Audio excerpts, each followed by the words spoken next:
എല്ലാം നഷ്ടപ്പെട്ട് പകച്ചു നിന്നവർക്ക് സർക്കാർ നൽകിയ ഉറപ്പാണ് പാലിക്കപ്പെടുന്നത്.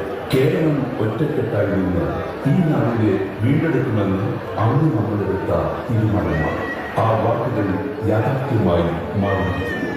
വാഗ്ദാനങ്ങൾ നൽകാനില്ല, അത് നടപ്പാക്കാനാണ് സർക്കാർ എന്ന വിശ്വാസത്തിന് 10 വർഷത്തെ പ്രവർത്തന മുദ്ര ചാർത്തുന്ന നേട്ടമാണിത്.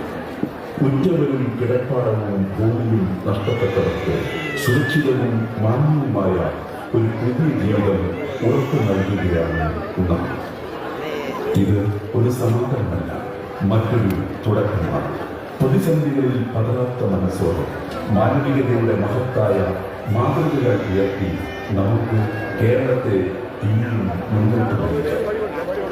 വയനാടിന്റെ മണ്ണിൽ പ്രത്യാശയുടെ വെളിച്ചം പകർന്നു ഈ ദൗത്യത്തിൽ പങ്കാളികളായ എല്ലാവർക്കും ഹൃദയം നിറഞ്ഞ